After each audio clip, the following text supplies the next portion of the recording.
In this episode, we are looking at a group of cloud ideas that sound very abstract when you first hear them, but they become much easier once you connect them to what users actually notice during the workday. A user usually does not say that elasticity failed, availability dropped, multitenancy caused a problem, or synchronization was delayed. Instead, they say the app got slow, the service stopped working, the file on one device does not match the file on another, or the system acted differently today than it did yesterday. That is why these concepts matter for a beginner technician. They describe how cloud services behave under real use, how those services stay up, how many customers can share the same environment, and how files stay consistent across devices. When you understand these ideas in plain language, cloud support becomes much less mysterious because you stop seeing cloud as a distant thing in somebody else's data center and start seeing it as a set of behaviors that directly affect what the user can do, when they can do it, and how reliable that experience feels. Before we continue, a quick note. This audio course is part of our companion study series. The first book is a detailed study guide that explains the exam and helps you prepare for it with confidence. The second is a Kindle-only ebook with 1,000 flashcards you can use on your mobile device or Kindle for quick review. You can find both at Cyber.Me in the Bare Metal Study Guide series. A good place to begin is with a simple support mindset. In a traditional local computer problem, the technician often starts by looking at one device, one user, and one direct cause. In a cloud environment, the experience can depend on shared infrastructure, remote services, internet paths, account status, and how the service is designed to respond when demand changes. That means a user may be doing nothing wrong and still see slow performance, delayed updates, or strange differences between devices because the service itself is behaving in a certain way behind the scenes. For beginners, the important lesson is that cloud support is often about understanding service behavior, not just device behavior. A system can be working exactly as designed and still feel confusing if the technician does not understand why the service grows under heavy demand, why files take time to appear elsewhere, why shared infrastructure matters, or why a brief outage in one part of the environment can affect many users at once. Elasticity is one of the most useful cloud concepts to understand because it explains how a service responds when demand rises or falls.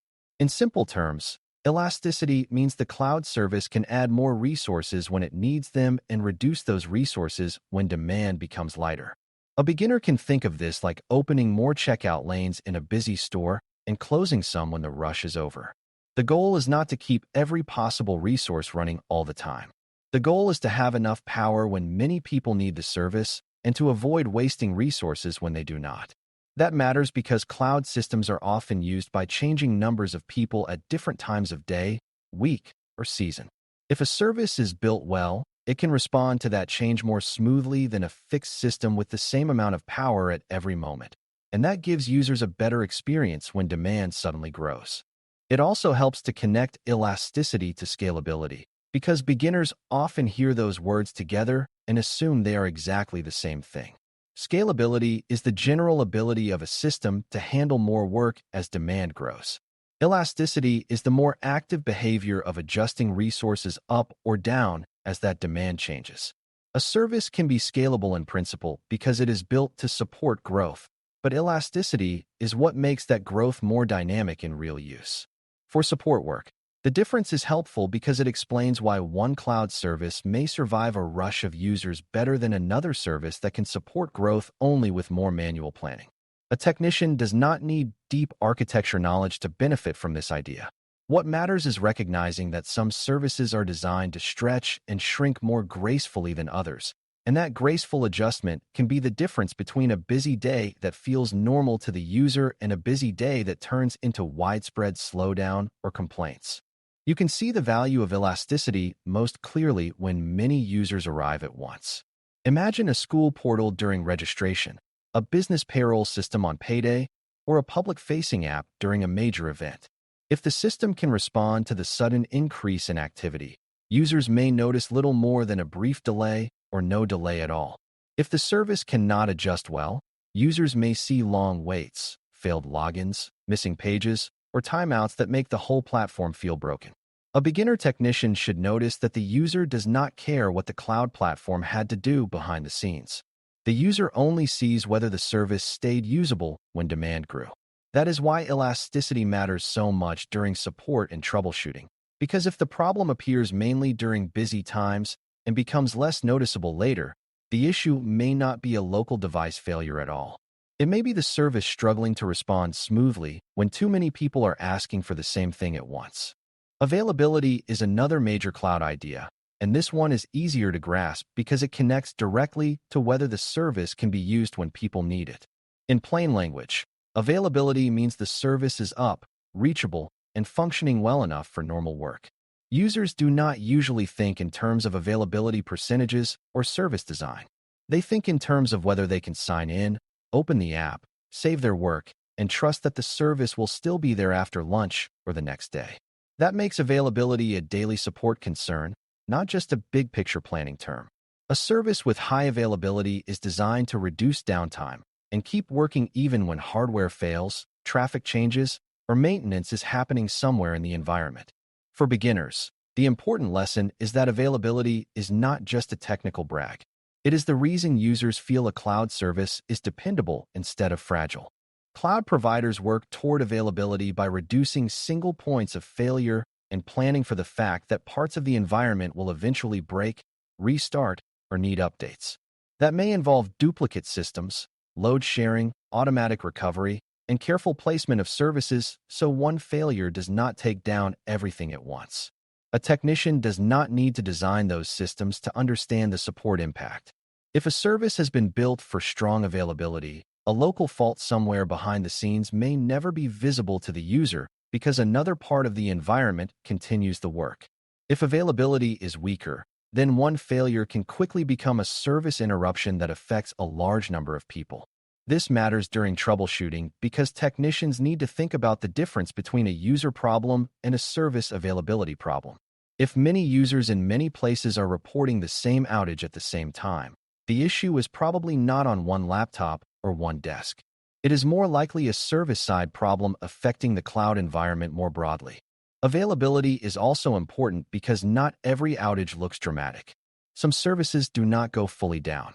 Instead, they become slow, partly functional, or unreliable in ways that confuse users and beginners alike. A person may be able to sign in but not open files, or may reach the app homepage but fail when trying to save work, upload data, or access one specific feature.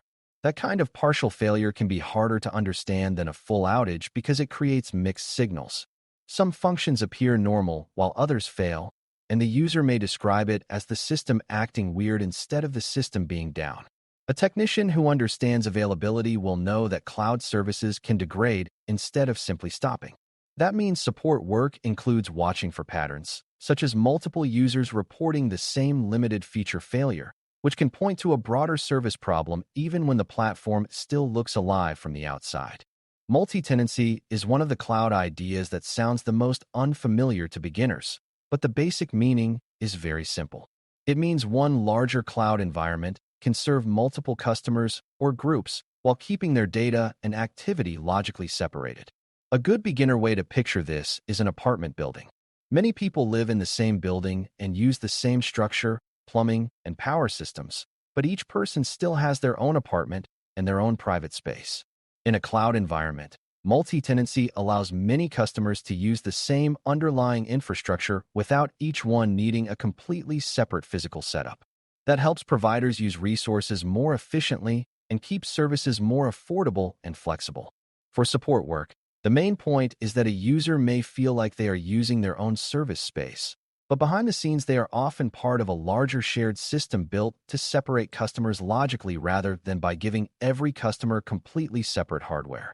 The reason multi-tenancy matters during support is that shared infrastructure changes how problems can appear. On the good side, shared infrastructure can make services cheaper, easier to scale, and easier to update because improvements to the environment benefit many customers at once. On the difficult side, the service must be designed well so one customer's activity does not interfere too much with another customer's experience.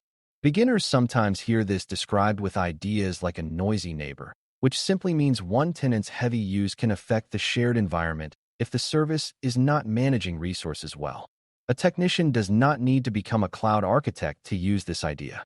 It is enough to understand that some cloud services are shared under the surface, which means performance patterns, temporary slowdowns, or maintenance behavior may come from the shared design of the service rather than from anything the user personally did on their own device. Multi-tenancy also matters because it places a lot of importance on identity, permissions, and separation of data. If many customers or departments are using the same broad environment, the service has to keep one group's data from appearing in another group's space. That is why account handling, role settings, and access permissions are such important parts of cloud support.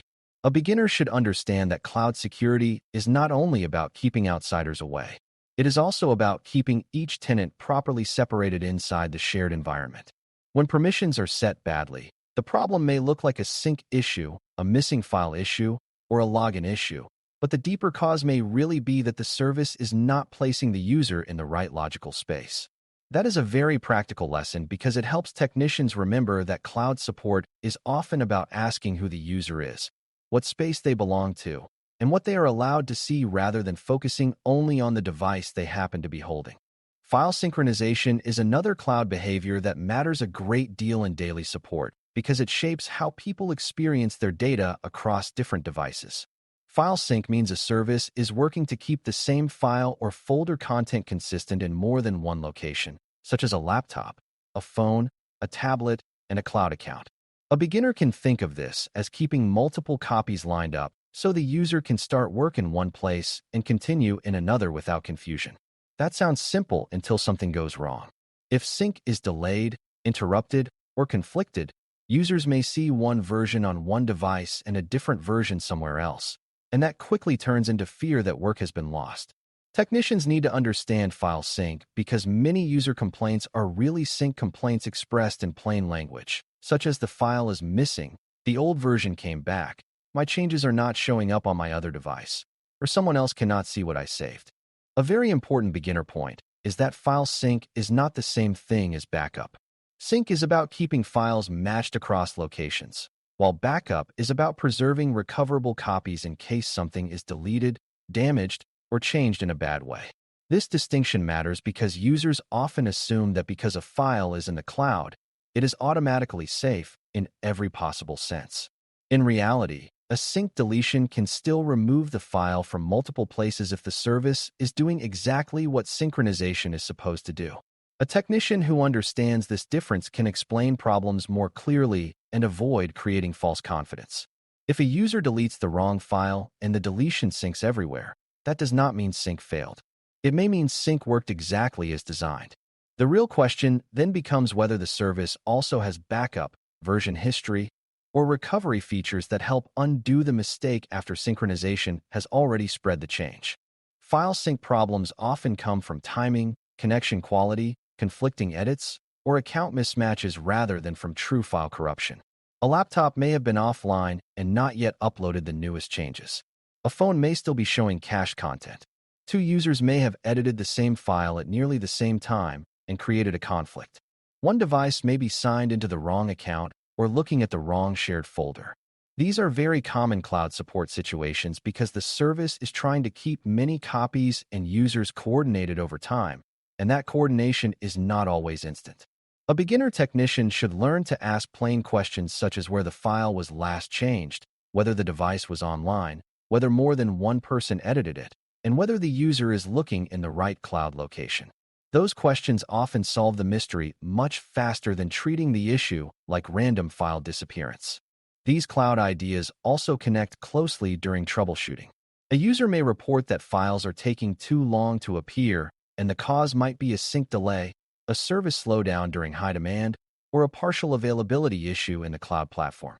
Another user may say their app is slow only at busy times, which may point toward elasticity or overall service load rather than a local computer problem. A department may report shared access problems, which could involve permissions in a multi-tenant environment rather than missing files or broken devices. The beginner lesson is that cloud symptoms often overlap. A slow service, an unavailable feature, and a delayed sync can feel very similar to the user even though the underlying cause is different. That is why technicians have to think carefully about patterns, timing, scope, and whether the issue affects one user, one group, or many users across different places. One of the best habits a beginner can build is to separate local problems from service-side problems as early as possible. If one device is misbehaving while the service works fine everywhere else, the issue may be local to that machine, network connection, or account session. If many users are seeing the same cloud issue at once, the problem is much more likely tied to availability, shared infrastructure behavior, or a service-side change. If the complaint appears only after a user switches devices, goes offline, or edits from two places, file sync becomes a stronger possibility. If the service slows down during predictable high-demand windows, elasticity and scalability become more likely areas to think about. This does not require advanced cloud engineering knowledge. It requires a clear support mindset that asks who is affected when it happens, whether it changes by device or location, and whether the service is behaving more like a local app problem or more like a shared cloud service under strain. By the end of this topic, elasticity, availability, multi-tenancy, and file sync should feel much more practical and much less like cloud buzzwords. Elasticity helps services respond to changing demand. Availability helps keep those services usable and dependable. Multi-tenancy explains how many customers can share one larger cloud environment safely. And file sync helps users see consistent data across devices and locations. These ideas matter because they shape what the user experiences every day, from whether an app stays responsive during busy periods to whether a changed file actually appears where the user expects to find it. When technicians understand these behaviors, they can troubleshoot cloud problems more calmly, explain service issues more clearly, and avoid wasting time looking in the wrong place. That is a big part of good cloud support at the beginner level, because once you understand how the service is supposed to behave, it becomes much easier to notice when it is behaving badly and much easier to decide where to look next. Thanks for listening. For more audio courses, daily newsletters, and more, please visit baremetalcyber.com.